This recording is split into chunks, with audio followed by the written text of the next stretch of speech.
Salut tout le monde, c'est MrBlood. Alors aujourd'hui on est sur Call of Duty Black Ops, sur le gameplay de Vibuzz. Il y aura comme d'habitude le lien de sa chaîne dans la description. En fait c'est un gameplay un peu original parce que dernièrement les gameplays que je poste sur ma chaîne, qui sont d'ailleurs beaucoup moins vus en ce moment, c'est plutôt des gameplays au Gali, au Famas, des trucs un peu traditionnels. Là contrairement à d'habitude, il va jouer au Scorpion Akimbo, qui est une arme honnêtement très puissante, mais j'ai presque jamais vu de vidéo, ouais. Je pense pas en avoir encore vu des vidéos où le mec joue au Scorpion Akimbo. Et bon, bah, l'atout principal de cette classe, évidemment, c'est visée solide. Je crois qu'il a mis, j'ai jamais vu le gameplay, je crois qu'il a mis visée solide, je suis pas sûr, j'ai pas bien vu ses atouts au début.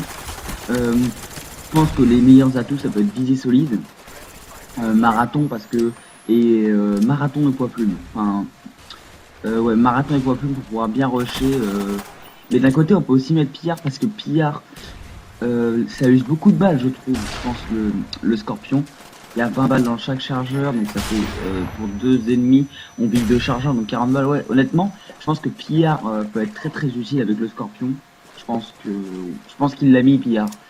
Ah, avec cette classe, bon, après Claymore, ça j'en vois pas vraiment l'intérêt. Quoique Claymore ou C4, ouais, c'est à vous de voir. Moi, je vous conseille ma classe niveau Scorpion Akimbo, ce serait en fait celle-là, la même qu'il a, avec visée solide, marathon et pillard. Je sais pas si c'est exactement ce qu'il a mis, on verra ça quand il va mourir. Mais je pense pas qu'il va mourir beaucoup. Tout ce que je connais, c'est le score final et je sais que c'est un score assez impressionnant. Avec cette classe aussi, je vous conseille de pas mettre beaucoup d'hélicos. Enfin, je vous conseille plutôt de mettre les. Enfin, si vous jouez avec les Gilstring comme lui, Blackbird, par exemple Blackbird, il débloque son Blackbird. Je vous conseille pas de. Enfin, je vous conseille de mettre, si vous voulez, si vous savez bien jouer, donc les Gilstring du PGM, c'est-à-dire Blackbird, Artilleur et Chien.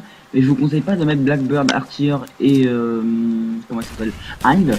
Je vous conseille plutôt donc de mettre les chiens pour pouvoir continuer à rusher tout autour de la map pendant que vos chiens font le boulot. Ah ouais, là il a mis le Hind finalement. Tiens, joli joli triple feed. Et voilà, il meurt. Alors, qu'est-ce qu'il avait comme atout? Ah non, on appuie pas sur Select. Ah bah non, on n'a pas vu. Bon, il fait du 18-2. Et voilà. Donc ça c'est le sujet de conversation que je vais avoir pendant le commentaire. C'est entre Battlefield 3 et Modern Warfare 3. J'ai vu dernièrement sur Code Fusion une vidéo qui avait fait beaucoup parler d'elle parce que les deux personnes avaient un avis assez bâclé, si je puis dire, sur Modern Warfare 3. En fait, dans le sens où moi je dis que c'est deux types de jeux vraiment différents. Call of Duty c'est un jeu plutôt arcade.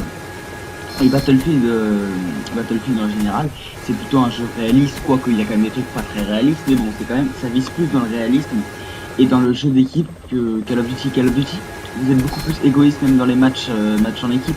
Domination, il n'y a aucune entraide, c'est chacun pour sa gueule, honnêtement. Ça, personne ne peut dire le contraire. Et Battlefield, je sais plus s'il sort un petit peu avant Battlefield, je crois qu'il va sortir 2 semaines avant Modern Warfare 3.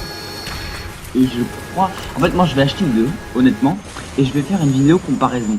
Parce que beaucoup disent on peut pas comparer, mais évidemment qu'on peut comparer, bien sûr qu'on peut comparer. C'est deux jeux différents, mais on peut quand même les comparer.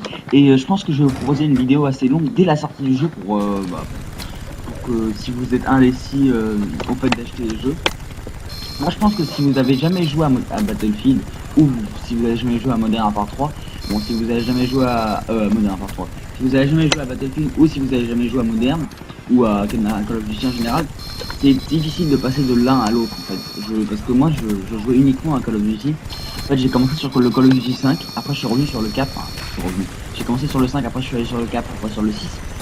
Et il y a ouais allez 6-7 mois, j'ai acheté Battlefield comme 1943 et Battlefield 2.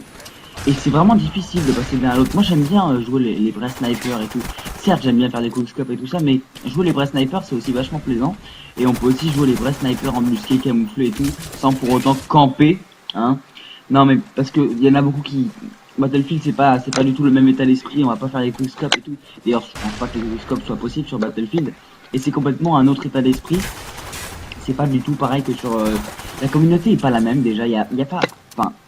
Sur les Call of Duty en général, il y a toujours eu la communauté qui a cherché à dire qu'une arme ou un accessoire ou un atout ou quoi que ce soit était cheaté, tiens, triple assistance là. Il a toujours essayé, la communauté a toujours essayé de dire oui cette arme est cheatée, l'équipement, toujours essayé de se plaindre. Battlefield, il n'y a pas vraiment d'armes plus puissantes que les autres, etc. C'est vraiment un jeu intéressant pour ceux qui... pour ceux qui aiment bien le réalisme et qui en ont un peu marre de code, parce que c'est vrai que Call of Duty ça peut devenir saoulant. Moi j'y joue depuis 2 ans, là, je commence un peu à me saouler.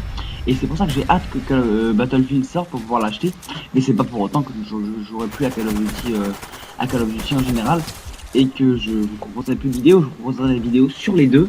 Et j'espère que les deux vous plairont. Là, on voit quand même qu'ils ont les deux drapeaux. Ils ont les deux drapeaux. Et c'est pas je pense que c'est pas la bonne méthode en domination d'avoir les deux drapeaux. Je pense qu'il vaut mieux les trois drapeaux, excusez-moi. Je pense qu'il, enfin, si vous voulez faire des bonnes parties, après si vous voulez gagner la partie de 100-0 ou faire un très très bon score, je vous conseille évidemment de mettre comment ça s'appelle, de garder les trois drapeaux. Mais sinon, si vous voulez vraiment faire des grosses parties bien longues, il vaut mieux avoir deux drapeaux et leur laisser un drapeau pour qu'ils spawnent tous sur le même drapeau et que vous pouviez les spawn kill. Tiens, en parlant de spawn kill, sur Battlefield, il n'y a aucun spawn kill. Il n'y a pas de spawn kill. Des fois, par contre, il y a des petits bugs, vous pouvez réapparaître dans le dos des ennemis, etc. Mais en général, c'est pas un problème ça. Il y a pas de spawn kill ou quoi que ce soit.